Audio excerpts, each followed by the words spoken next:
Sabe quando você cresce achando que conhece alguém completamente e então descobre que essa pessoa carregou um segredo tão pesado, tão devastador, que mudou toda a sua percepção sobre quem ela realmente era? Bom, é exatamente isso que aconteceu comigo. Meu pai passou a vida inteira pedindo perdão por coisas que eu nunca entendi direito.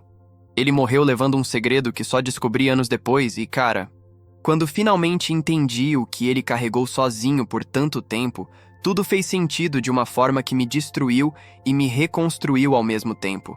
Antes de começar, se inscreve no canal agora e deixa nos comentários de onde você está assistindo.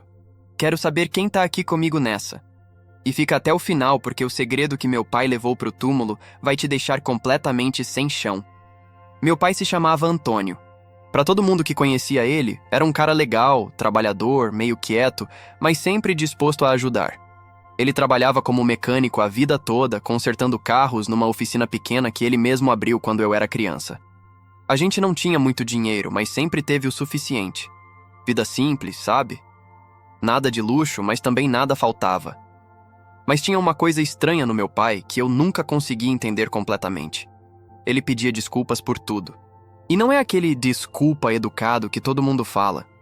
Era tipo obsessivo. Ele pedia desculpas por coisas que nem faziam sentido. Se a comida estava fria, ele pedia desculpas. Se chovia no fim de semana, ele olhava para mim e minha mãe e dizia: "Me desculpem." Se ele chegava 5 minutos atrasado de qualquer lugar, era como se tivesse cometido crime hediondo. Quando eu era criança, achava isso meio engraçado. Tipo, por que o pai pede desculpas porque tá chovendo? Ele não controla o tempo, né?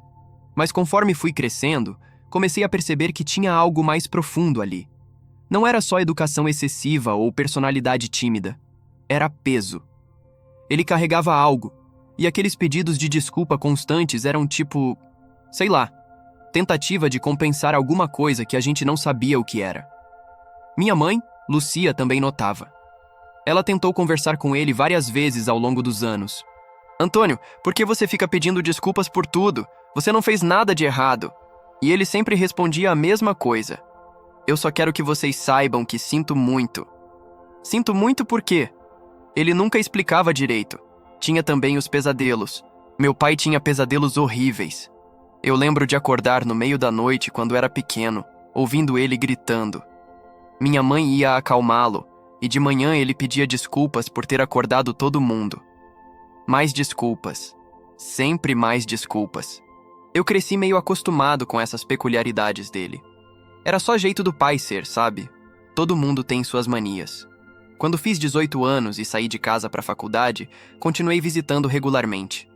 Meu pai continuava igual, sempre pedindo desculpas, sempre com aquele ar de alguém que carrega culpa invisível. Quando eu tinha 26 anos, meu pai foi diagnosticado com câncer. Pâncreas. Os médicos disseram que era agressivo, que o prognóstico não era bom. Ele tinha talvez 1 ano, se tivesse sorte. Minha mãe ficou destruída. Eu também. Mas meu pai, ele aceitou com uma calma estranha. Quase como se já esperasse por isso, como se fosse punição que ele sabia que viria eventualmente.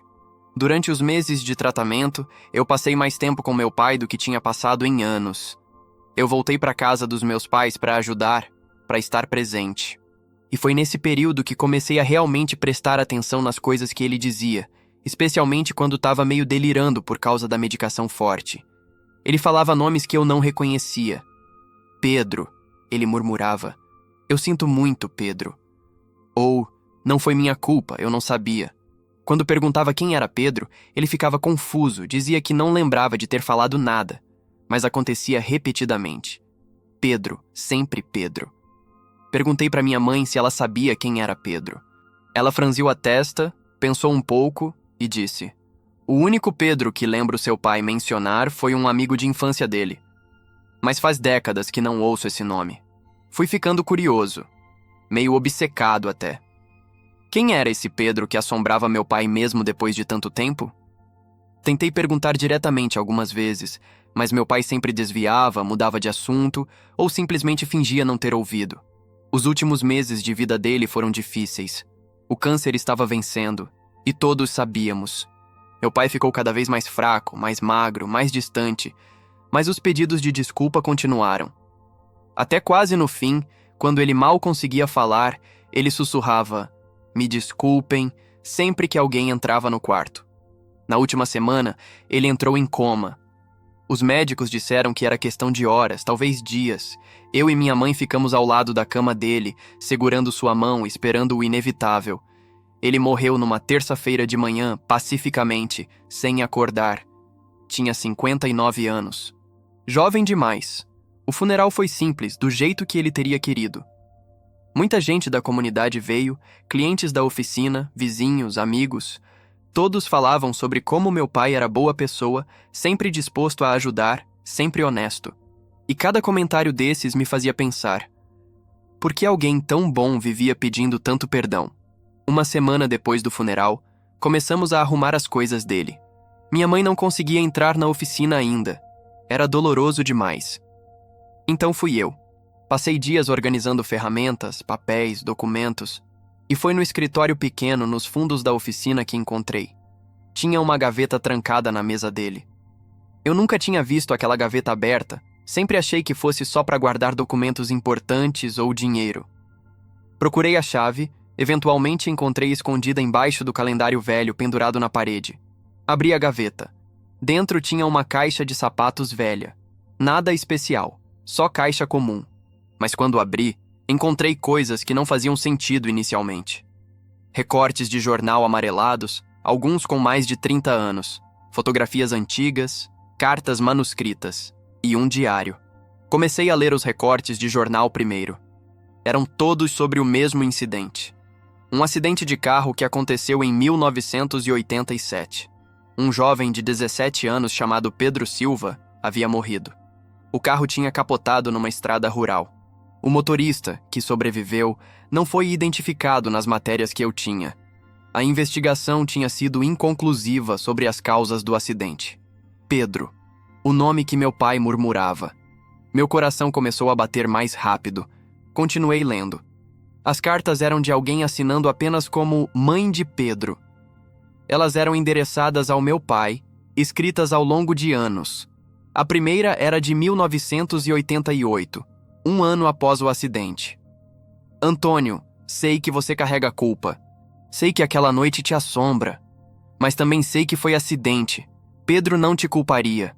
Ele te amava como irmão. Por favor, perdoe a si mesmo. Atenciosamente, Helena. Outras cartas seguiam padrão similar. Helena, a mãe de Pedro, tentando consolar meu pai, tentando fazer ele perdoar a si mesmo. A última carta era de 2003. Antônio, estou velha agora, doente. Em breve estarei com meu Pedro novamente. Antes de ir, preciso que você saiba. Eu te perdoei completamente. Sempre perdoei. O que aconteceu foi tragédia, mas não foi assassinato, não foi maldade. Foram 2 garotos fazendo besteira de jovem. Por favor, deixe isso ir. Viva sua vida sem esse peso. Helena. Minhas mãos tremiam segurando as cartas. Peguei o diário. Era do meu pai, começando em 1987. Abri na primeira entrada, datada de 2 semanas após o acidente. Não consigo parar de ver. O carro girando, o barulho do metal, Pedro gritando.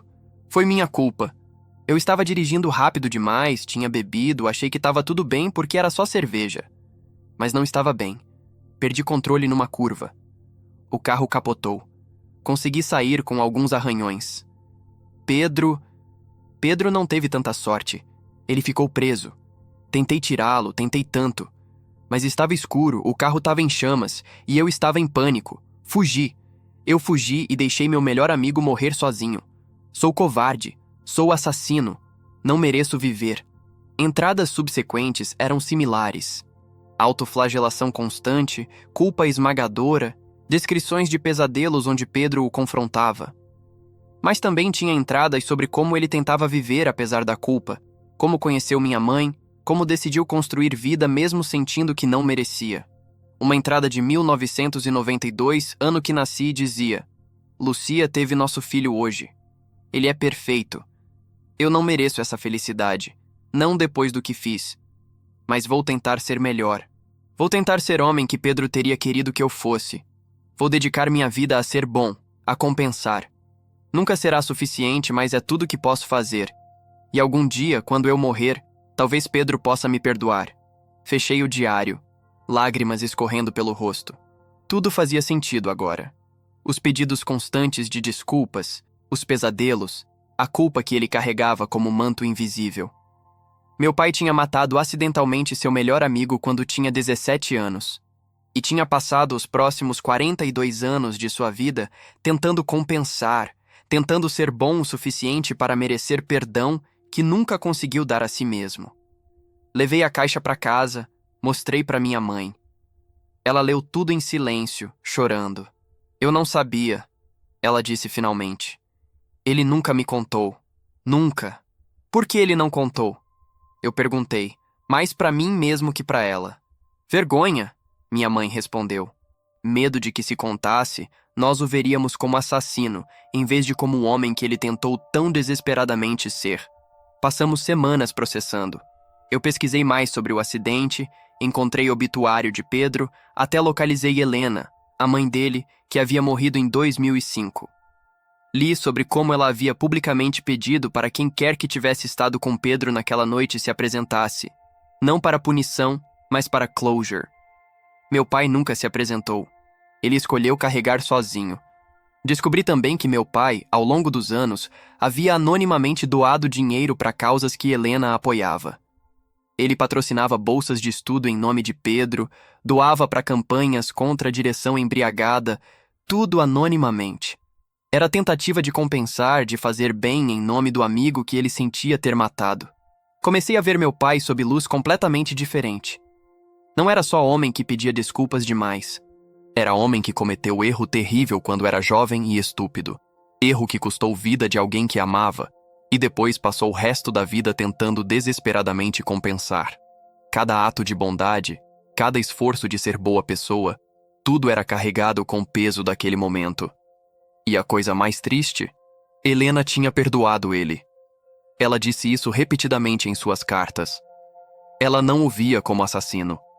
Mas meu pai nunca conseguiu aceitar esse perdão. Ele estava tão preso em sua culpa que mesmo o perdão explícito da mãe da vítima não foi suficiente. Conversei com um terapeuta sobre isso, tentando processar.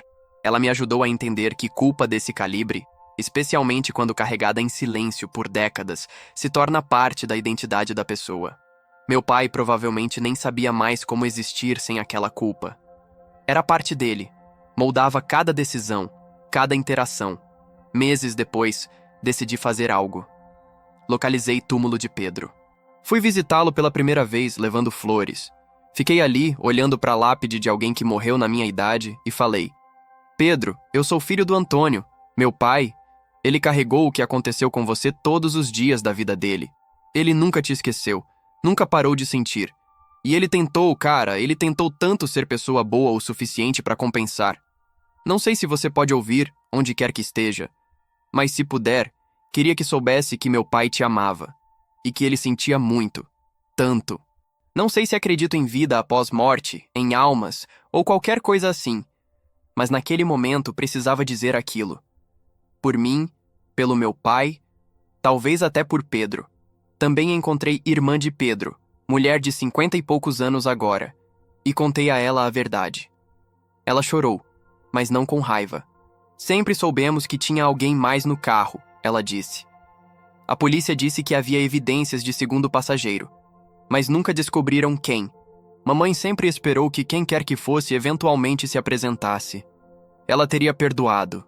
Ela era assim. Contei sobre as doações anônimas, sobre como meu pai tinha passado vida tentando compensar. A irmã de Pedro ficou em silêncio por longo tempo. Então disse: seu pai puniu a si mesmo mais do que qualquer sistema legal poderia, e honrou memória do meu irmão da forma dele. Não sei se isso torna tudo ok, mas... obrigada por me contar. Voltei ao túmulo do meu pai algumas semanas depois. Fiquei ali, olhando para a placa com o nome dele, e finalmente entendi. Meu pai não era santo. Ele cometeu erro terrível. Mas também não era vilão. Era humano, falho, carregando peso impossível e tentando seu melhor apesar disso. Pai! Eu disse em voz alta, não me importando se alguém me ouvisse. Eu entendo agora. Entendo por que você pedia tanto desculpas. Entendo os pesadelos, a culpa, tudo. E queria que você soubesse. Você foi bom pai. Você foi boa pessoa. O que aconteceu com Pedro foi tragédia. E você carregou isso de forma que ninguém deveria ter que carregar. Mas você viveu. Você construiu vida boa. Família boa. Você me deu infância feliz. E isso conta. Isso importa. Respirei fundo. E pai, eu te perdoo por não ter contado. Entendo por que não contou. E espero, onde quer que você esteja, que finalmente tenha encontrado paz. Que finalmente tenha parado de pedir desculpas. Nos anos desde a morte do meu pai, penso nele frequentemente. Penso em como um momento, uma noite de estupidez juvenil, pode alterar completamente trajetória de vida. Penso em como culpa pode consumir pessoa de dentro para fora se não for processada, perdoada, liberada. Também penso em perdão. Helena perdoou meu pai. A irmã de Pedro ofereceu compreensão. Mas meu pai nunca perdoou a si mesmo. E isso me ensinou algo importante. Às vezes, o perdão mais difícil de obter é o nosso próprio. Uso a história do meu pai como lembrete. Quando cometo erros, quando faço coisas que me arrependo, tento não deixar culpa me consumir do jeito que consumiu ele. Tento aprender, tentar compensar quando possível, mas também tentar me perdoar, porque vida vivida em constante autopunição não é realmente vida. Meu pai passou 42 anos se punindo por 42 minutos de erro. E no processo, ele perdeu a oportunidade de realmente viver livre daquele peso. Ele foi bom homem apesar da culpa, mas imagino quem ele poderia ter sido sem ela. Mantenho caixa de sapatos que encontrei. Às vezes leio cartas de Helena, lembrando de sua compaixão, sua vontade de oferecer perdão a alguém que nem conhecia realmente. Leio o diário do meu pai, testemunhando luta interna que ele travou sozinho por tanto tempo. E honro memória tanto do meu pai quanto de Pedro, da única forma que sei. Tentando viver com honestidade, com compaixão e com o entendimento de que todos carregamos algo, todos cometemos erros e todos merecemos chance de perdão, especialmente de nós mesmos. Se essa história te tocou de alguma forma, se te fez pensar sobre erros, culpa, perdão e o peso que pessoas carregam em silêncio, deixa teu like aqui embaixo. Compartilha esse vídeo com alguém que talvez precise ouvir que tá tudo bem não ser perfeito, que erros não definem quem você é completamente. E se inscreve no canal, porque aqui a gente conta histórias reais sobre humanidade em toda a sua bagunça complicada. A história do meu pai me ensinou que segredos pesam, que culpa não processada mata lentamente, mas também que até pessoas que cometem erros terríveis podem passar resto da vida tentando fazer bem. Que redenção não apaga passado, mas cria novo futuro. E que perdão, especialmente auto-perdão, é presente mais poderoso que podemos dar a nós mesmos. Obrigado por ficar até aqui. Essa foi história difícil de contar, mas necessária. Até a próxima, e lembra, seja gentil com você mesmo. Todos carregamos algo.